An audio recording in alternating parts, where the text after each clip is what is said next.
20 de novembro de 2004. O céu no Vale do Jequitinhonha amanheceu cinzento, armando chuva. Na fazenda Nova Alegria, rebatizada de acampamento Terra Prometida, as roças plantadas começavam a brotar. Como todo sábado, a coordenação do assentamento do MST se reuniu para discutir as demandas da semana. O que não se sabia é que a poucos quilômetros dali, um grupo de homens armados se preparava para atacar. O plano deles? Matar a coordenação inteira na tentativa de acabar com a resistência do sem terra. Quando chegaram, encontraram o acampamento já disperso. Naquele dia, a reunião tinha acabado um pouco mais cedo, mas isso não os impediu. Vieram atirando, queimando barracos, destruindo as plantações. 4 pessoas morreram no local. A quinta morreu a caminho do hospital. 13 pessoas ficaram feridas e 33 barracos viraram cinzas. Entre os sobreviventes estava Jorge Rodrigues, e é ele quem conta a história de hoje. Nós não queremos guerra, né? Nós queremos terra, porque a terra é onde que gera a vida. Foi o fato que levou a gente a ir. Nós não queremos guerra, nós não queremos brigar, mas nós queremos terra, porque nós sabemos plantar. Plantar, colher, compartilhar. Eu sou o guardião da semente, a semente é patrimônio da humanidade, então precisamos continuar aí na luta pela soberania alimentar de nosso povo.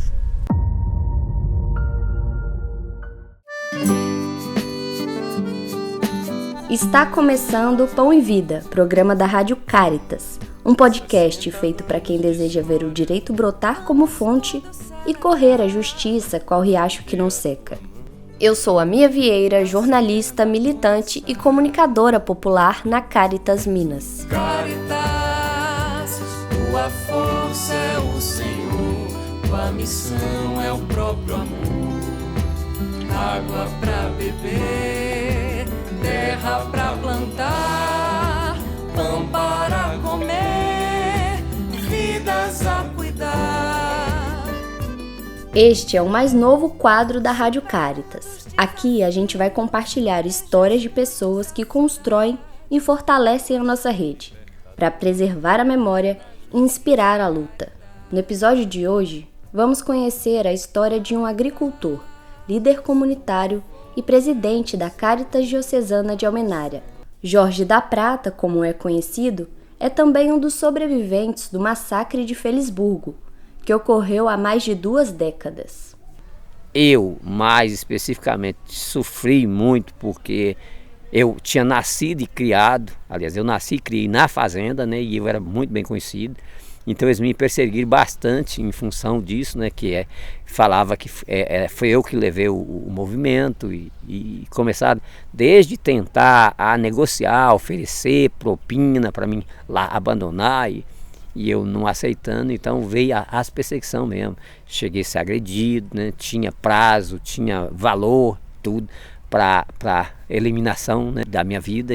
A vida de Jorge sempre esteve ligada à terra. Filho de agricultor, cresceu em meio ao trabalho rural, convivendo com a dureza da vida e a solidariedade do campo. Sua história se mistura com a própria história da Cáritas Diocesana de Almenara, que no dia 1º de agosto deste ano completou 42 anos de atuação. Coincidentemente, ela nasceu no município de Felisburgo, assim, a gente considera isso, né, porque a história da conclusão da Cáritas foi lá no município.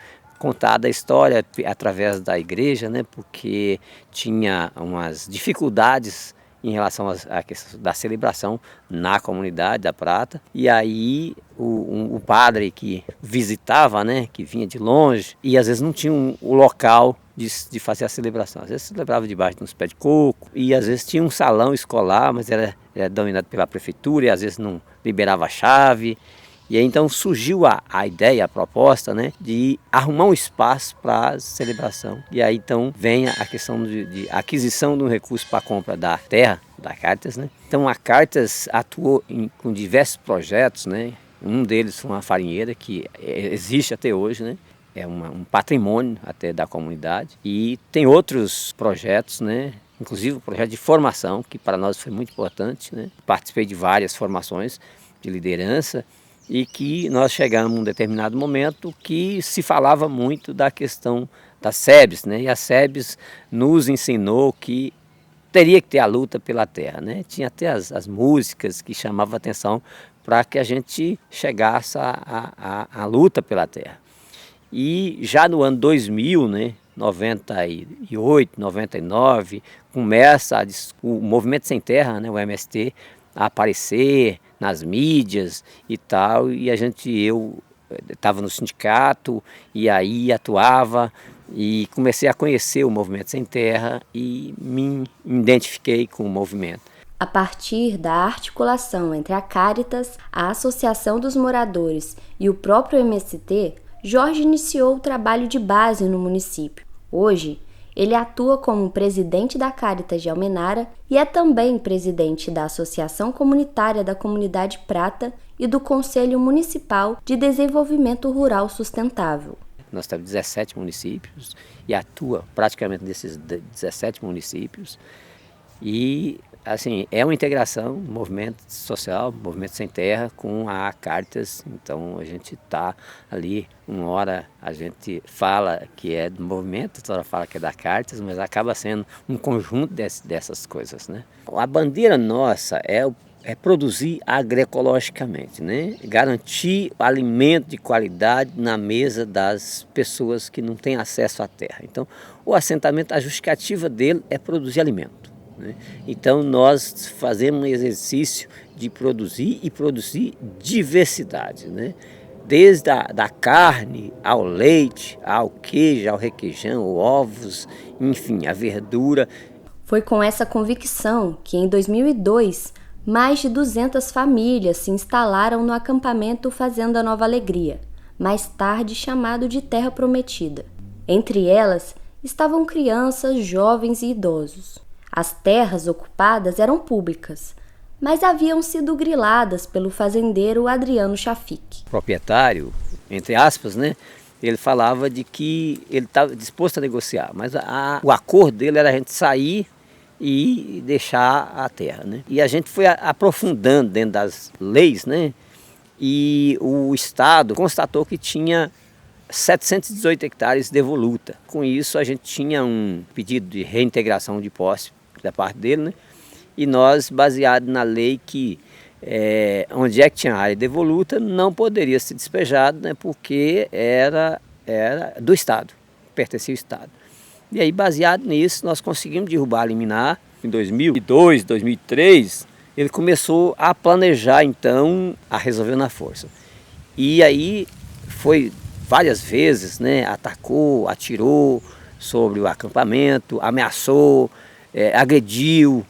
Inclusive, eu fui, num determinado momento, agredido na frente do sargento da polícia na cidade e tal, e ameaçado de morte, e assim, várias vezes ameaçado de morte, que era só questão de tempo mesmo, né?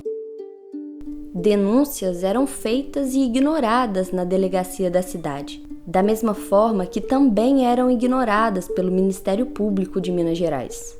Na manhã do dia 20 de novembro de 2004, um grupo fortemente armado, comandado pelo fazendeiro e recrutado por seu primo, o ex-policial Calixto Lued, invadiu o acampamento do MST. E eles fizeram um plano de pegar a gente na coordenação. E segundo a testemunha, né, que era a mulher de um dos pistoleiros, que contou a história, que a ideia era pegar toda a coordenação e matar toda a coordenação, porque aí desmobilizava todo o grupo, né? Então, quando eles chegaram, nós tínhamos terminado a reunião. E aí, sim, entramos para dentro do acampamento e eles já chegaram com duas filas, né? Super armados, 18 indivíduos, só os que estavam na ação, né? Fora os vaqueiros que veio, um outro grupo que veio para quebrar a cerca, cortar a cerca, abrir a roça, colocou o gado dentro da roça. Então, assim, foi uma devastação que fizeram, né? Eles queimaram 33 barracos e jogaram o combustível e saiu botando fogo. Mas a ação de Deus, né, era maior do que a ação deles. Eles jogavam a gasolina e botavam fogo, porque os barracos eram bem próximos e era de palha, né? Era um material bem acessível ao fogo.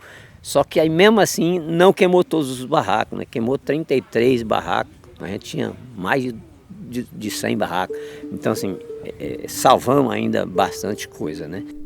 Perderam a vida naquele dia Joaquim José dos Santos, Miguel José dos Santos, Juvenal Jorge da Silva, Francisco Nascimento e Iraguiar Ferreira da Silva.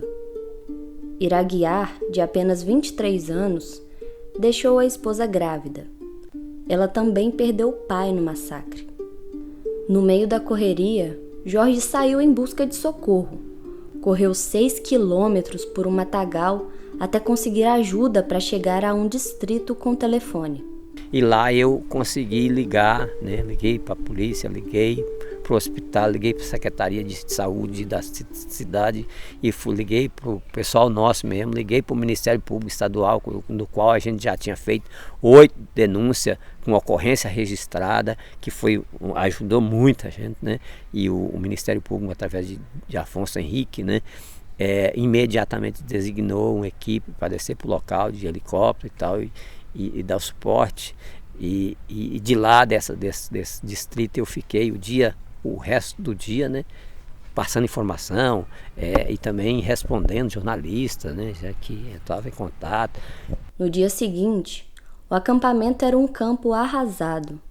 Muitos foram embora com medo. Jorge disse que também pensou em desistir.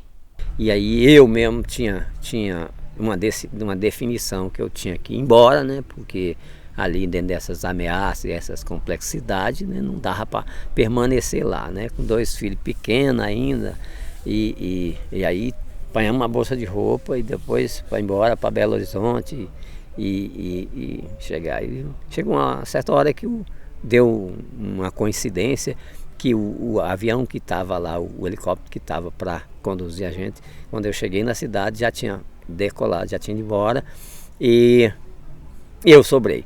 E aí eu voltei para a missa de 7º dia e na missa de 7º dia eu comecei a pensar numa decisão de não sair de lá. E aí, assim, as crianças que choravam, que gritavam naquele momento do massacre mesmo, tinha voltado e estava lá brincando, escrevendo no chão, e eu pensei, por que eu vou ter que sair? E depois do massacre eu tive uma crise de ansiedade, e essa ansiedade chegou a uma depressão meio forte, aquela sensação de que estava tudo errado, que não tinha jeito, que não ia ter jeito. E aí eu acabei fazendo um tratamento. E aí mantive, graças à rede, né, os movimentos, eu consegui continuar na luta e estou na luta até hoje, né? E o que me sustenta desde o início da luta é essa questão da condição de produzir agroecologicamente, né, um produto de qualidade, e a soberania alimentar. Ou seja, você tem o produto, você produz o que você consome. Você tem a escolha, a condição de escolher o que você quer comer. E aí, quando eu levanto de manhã e que eu tenho essa autonomia, né, de querer, eu quero comer uma mandioca, ou eu quero chupar uma laranja, ou eu quero comer uma banana, e eu tenho isso, né? Eu tenho leite, eu tenho a carne, eu tenho o frango, eu tenho o porco. Então isso para mim é o suficiente, né, para me deixar animado, me deixar de pé. E eu acho que a sociedade precisa criar essa autonomia, ou seja, se libertar aí dos produtos, né, os produtos transgênicos, os produtos que estão contaminados com os venenos, né? Nós precisamos combater isso e garantir uma melhor qualidade de vida, com saúde, né, um envelhecimento com mais força, né? Com o tempo, o assentamento voltou a se reerguer. Adriano Chafique, o fazendeiro, foi condenado a 115 anos de prisão como mandante do crime e está preso desde 2017, após anos recorrendo em liberdade em um período foragido. No acampamento Terra Prometida, 63 famílias seguem resistindo, produzindo alimento e lutando pela regularização do território. A Rede Caritas Minas segue mantendo projetos de apoio às famílias, em parceria com outros movimentos sociais, reforçando a permanência no local e a importância da produção agroecológica. Mais de 20 anos depois, o massacre de Felisburgo permanece como um marco da violência no campo brasileiro e em Minas Gerais.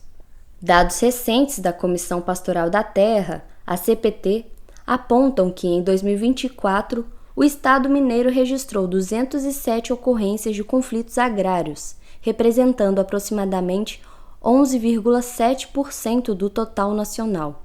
Das 1.724 ocorrências de conflitos por terra no Brasil, em 2023, 1.588 envolveram violência, com destaque para fazendeiros e empresários como principais responsáveis. Jorge da Prata vive até hoje no assentamento, firme na decisão de viver e lutar onde nasceu, defendendo a união entre campo e cidade na defesa da reforma agrária. Nós precisamos desse apoio da sociedade, porque o campo não é independente, né? Ele depende da cidade. E a cidade também não é independente. A cidade depende do campo, porque essa relação da produção mesmo, do alimento, né? De alimentar e tal. Então, essa ligação do campo e cidade é uma necessidade, né? Jorge se tornou símbolo da resistência popular. Contar sua história e relembrar o dia 20 de novembro de 2004 é também manter viva a memória daqueles que morreram lutando e acreditando na construção de um mundo mais justo. A semente foi plantada no solo do coração. Aqui a terra é fé. Chegamos ao final deste episódio. Quer contar sua história com a Caritas Minas? É só escrever para o e-mail secom.mg@caritas.org.br ou para a DM do Instagram @caritasmg. Segue a gente, compartilha esse episódio e acompanha as redes sociais da Caritas. Até a próxima. Fui! Cantemos essa canção.